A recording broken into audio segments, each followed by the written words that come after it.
Student, this is Pankaj Dhiman, faculty member of SBS law college Shri Ganganagar. तो हम consideration के second part को हम यहाँ पे स्टडी करेंगे। तो सेकंड पार्ट हमारे पास है agreement without consideration is are void. तो क्या कोई भी कंसिडरेशन जो कोई भी एग्रीमेंट है, क्या विदाउट कंसिडरेशन वो वाइड है या नहीं है। देखिए, मैंने आपको ये बताया भी था कि कंसिडरेशन क्या होता है, उसके टाइप क्या होते हैं और किस कंडीशन में जो कंसिडरेशन जो है इनवैलिड माना जाता है, अनलॉफुल माना जाता है। अब हम यहाँ पे देखेंगे कि क्या कोई भी कंसिडरेशन जो है वो वाइड हो जाता है जहाँ पे एग्रीमेंट ना हो।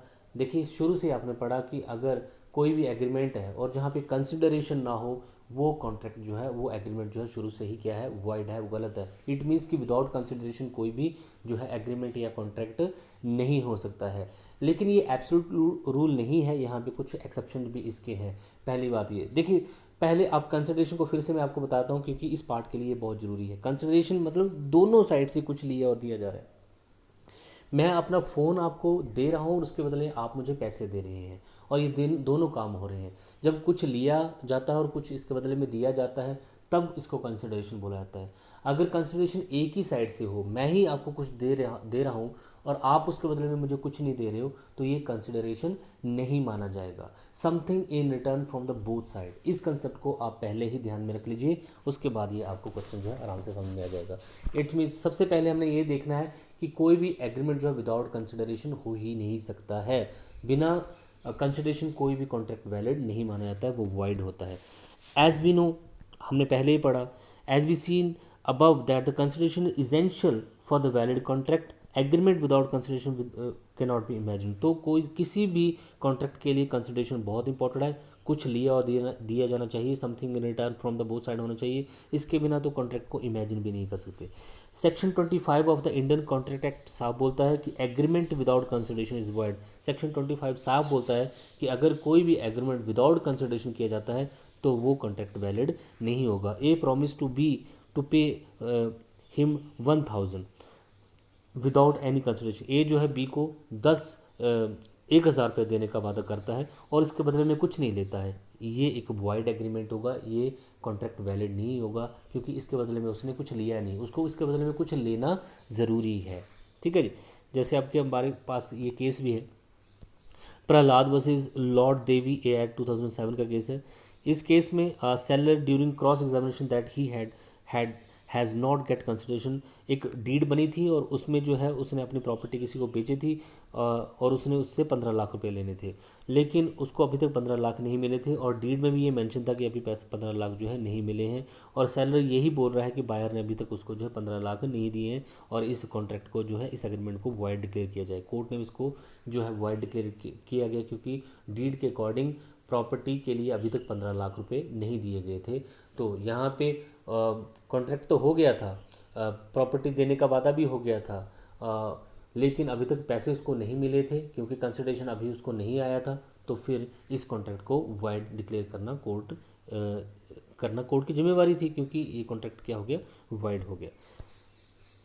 लेकिन अब आ जाते हैं एक्सेप्शंस। एक्सेप्शन पे आते हैं अब। इट मीन्स कि विदाउट कंसिडरेशन भी एग्रीमेंट हो सकता है या कॉन्ट्रैक्ट हो सकता है। बहुत इंपॉर्टेंट बात, क्योंकि सेक्शन 25 तो साफ बोलता है कि एग्रीमेंट जिसमें कंसिडरेशन ना हो वो टोटली ही वॉइड है, लेकिन इसके कुछ एक्सेप्शन भी जो हैं वो दे रखे हैं। वो सेक्शन 25 के क्लॉज 1, 2 एंड 3 में दे रखे हैं, उन्हीं को हम यहाँ पे डिस्कस करेंगे। तो एक्सेप्शंस कौन से हैं इनको हम देख लेते हैं। Agreement under the natural love and affection, बहुत इंपॉर्टेंट बात।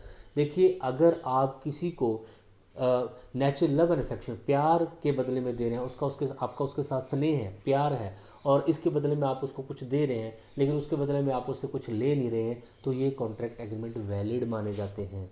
हालांकि यहाँ पे सिर्फ आपने उसको कुछ दिया लेकिन उसके बदले में लिया नहीं। सबसे बड़ा एग्जांपल आपके पास गिफ्ट का। आप बर्थडे पार्टी पे जाते हैं, मैरिज में जाते हैं, वहाँ पे गिफ्ट लेके जाते हैं, क्या उसके बदले में कुछ लेके आते हैं वहाँ से? क्या आपको कोई एक्सपेक्टेशन होती है कि उसके बदले में आपको कुछ मिले? आप वहाँ पे सिर्फ दे रहे हैं लेकिन ले कुछ नहीं रहे। इसी तरह कॉन्ट्रैक्ट में ये बोला गया है, ये एक्सेप्शंस है कि विदाउट कंसिडरेशन एग्रीमेंट नहीं होता है, लेकिन यहाँ पे ये तीन, पहला क्या होना चाहिए, नेचुरल लव एंड अफेक्शन होना चाहिए। आप उसके साथ आपका प्यार, उसका अफेक्शन उसके साथ होनी चाहिए। जैसे agreement without consideration due to natural love and affection are valid and enforceable provided that they are written and registered. लेकिन ऐसे एग्रीमेंट रिटन होने चाहिए और रजिस्टर्ड होने चाहिए। अब मेरे पास बहुत सारी प्रॉपर्टी है, मैं अपनी प्रॉपर्टी का कुछ पार्ट जो अपने भतीजे को जो है गिफ्ट करना चाहता हूँ कि मेरा उसके प्यार है, लगाव है। तो अब मैं उसको जब ये प्रॉपर्टी गिफ्ट करूँगा तो उसके बदले में उससे कुछ लूँगा नहीं, लेकिन ये जो प्रॉपर्टी मैं उसको दे रहा हूँ ये कोर्ट में टोटली रजिस्टर्ड होनी चाहिए, रिटर्न होनी चाहिए। अ प्रॉमिस टू पे his son B ₹1000 out of the natural love and affection, the writes his promise toward B and gets registered, this is a contract। ये कॉन्ट्रैक्ट माना जाएगा। हालांकि यहाँ पे कंसिडरेशन बहुत साइड से नहीं हो रहा, एक ही साइड से हो रहा है। तो नेचुरल लव अफेक्शन जैसे फादर सन रिलेशन, हस्बैंड वाइफ रिलेशन, लेकिन जरूरी नहीं है कि रिलेशन ही हो, कोई ना कोई आपका उससे के साथ प्यार होना चाहिए। रिलेशन जरूरी नहीं है, प्यार होना चाहिए, किसी नौकर के साथ भी हो सकता है। बी आपके पास एग्रीमेंट टू पे compensation for the past service. तो पास कंसिडरेशन आप पहले ही पढ़ चुके हैं। तो पास सर्विस के लिए पास सर्विस आपने किसी को दी है, कुछ सेवाएं। आपने एक एग्जाम्पल ऊपर पढ़ा था कि ए ने बी को उसकी फैमिली का ध्यान रखने के लिए बोला था और उसने उसका ध्यान बहुत अच्छे तरीके से रखा। अब प्रेजेंट में आ जाइए, अब 3 साल हो गए चुके हैं इस बात को। चौथे साल जो है ए बोलता है कि मैं आपको एक 10,000 रुपया दूंगा, तो उसने अब उसको 10,000 देने का प्रॉमिस किया। लेकिन सर्विस तो आज से 3 साल पहले हो चुकी है, वो सर्विस तो ख़त्म हो चुकी है उसका, तो अगर वो नहीं देता तो उसका कोई मतलब ही नहीं था। इट मीन्स यहाँ पे अब जो वो पैसे दे रहा है उसके बदले में अब कोई सर्विस नहीं ले रहा हो, वो सर्विस तो अब पास्ट में हो चुकी है, उसका कोई भी नहीं है और उसके लिए तो कोई एग्रीमेंट भी नहीं हुआ था। तो उस सर्विस के लिए वो पैसे दे रहा है जो कि उसने ऑलरेडी कर दी है। अगर वो उसको ना भी दे तो कोई बात नहीं, क्योंकि प्रॉमिस तो वो आज कर रहा है, उस टाइम तो उसने उसको प्रॉमिस किया भी नहीं था। तो ऐसी पास सर्विस के लिए किया हुआ प्रॉमिस पैसे का या कुछ देने का, वो भी कॉन्ट्रैक्ट वैलिड होता है। देखिए यहाँ पे लिखा हुआ agreement to pay the compensation for the past service where any person without the knowledge of the promisor और अदरवाइज। या तो उस पर्सन के नॉलेज के बिना उसकी फैमिली का उसने ध्यान रखा या उसके बोलने पर उसकी फैमिली का ध्यान रखा, दोनों चीज़ें हो सकती हैं। At his request does any service and has done service and the promisor promise to pay. और अब जो है प्रॉमिसर इसके बदले में उसको कॉम्पनसेट करने का जो है वादा करता है। तो इसके लिए दो चीज़ें जरूरी हैं। An act has been voluntary, एक तो एक्ट उसने वॉलंटरी किया है और हैड डन ऑलरेडी, वो पहले से कर चुका है। At the time of commission of the act promisor was competent to contract, और इस टाइम वो कॉन्ट्रैक्ट करने के लिए भी वैलिड था। तो ऐसी सर्विस के लिए वो पैसे दे रहा है जो कि पास्ट हो चुकी है और उस टाइम पे कोई प्रॉमिस नहीं किया गया था, वो प्रॉमिस कर रहा है उसको आज। इट मीन्स कि वो तो जो उसने काम किए थे वो तो मिट्टी है, उनका कोई मतलब नहीं है, लेकिन आज वो उसको पैसे देने का वादा तो कर रहा है, लेकिन उसके बदले में क्या अब उससे कुछ काम करवा रहा है, नहीं करवा रहा। तो ये कॉन्ट्रैक्ट भी माने जाते हैं। A at the desire of B does service for the relative of the B. A जो है बी की डिज़ायर पे जो कुछ बी की फैमिली का रिलेटिव का काम करता है। लेटर बी एग्रीज, बाद में बी जो है उसको 1,000 रुपये देने का वादा करता है। A for the service this agreement being result of early service, हालांकि ये पहले की दी हुई सर्विस थी लेकिन फिर भी ये वैलिड मानी जाएगी, इन्फोर्सेबल मानेगी। Such consideration is also called the past consideration. और पास्ट कंसिडरेशन का एग्जाम्पल आप चाहते हैं तो ऊपर आपके पास है, वहाँ से आप देख सकते हैं जब आप पास्ट प्रेजेंट और फ्यूचर कंसिडरेशन पढ़ रहे थे। अब तीसरा आपका यहाँ पे agreement for the payment of the time बार डेप्ट।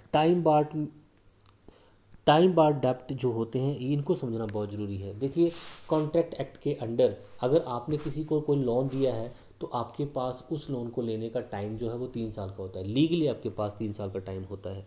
देखिए ये 11 है, 12, 13, 14, 15 ये साल हैं यहाँ पे।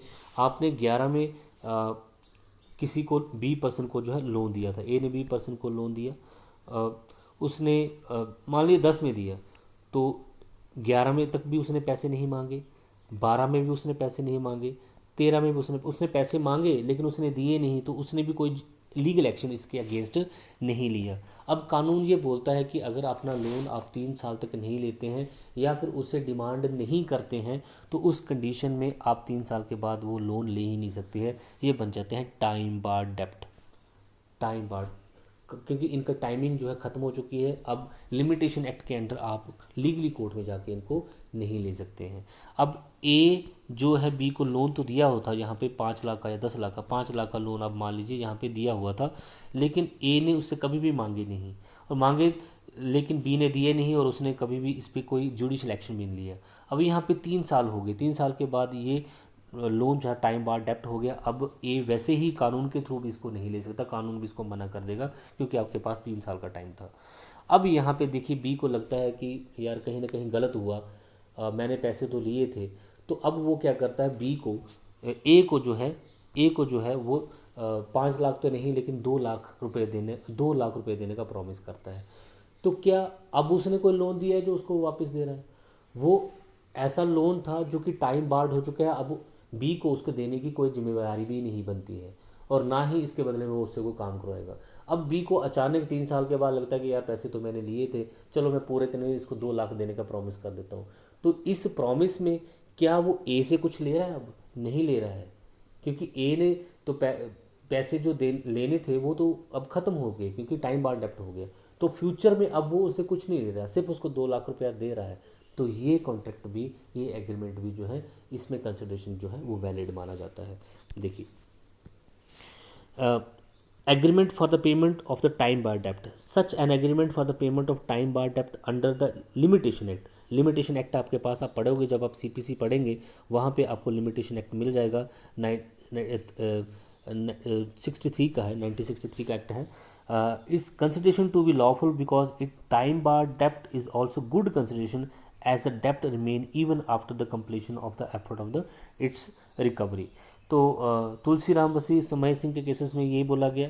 AR 1981, the high court held that the agreement for the payment of time बार डेप्ट can be made under the article section 25 clause 3। तो मैंने आपको बताया ये तीनों पॉइंट जो हैं सेक्शन 25(1), 25(2) और 25(3) में लिखे हुए हैं और तीनों ही कंडीशन में एक ऐसा कंसिडरेशन दिया जा रहा है जो कि वैलिड है और इट मीन्स कि ये एग्रीमेंट जो है विदाउट कंसिडरेशन भी वैलिड है, क्योंकि मैंने आपको पहले ही बताया कि कंसिडरेशन का मतलब था something from the both side.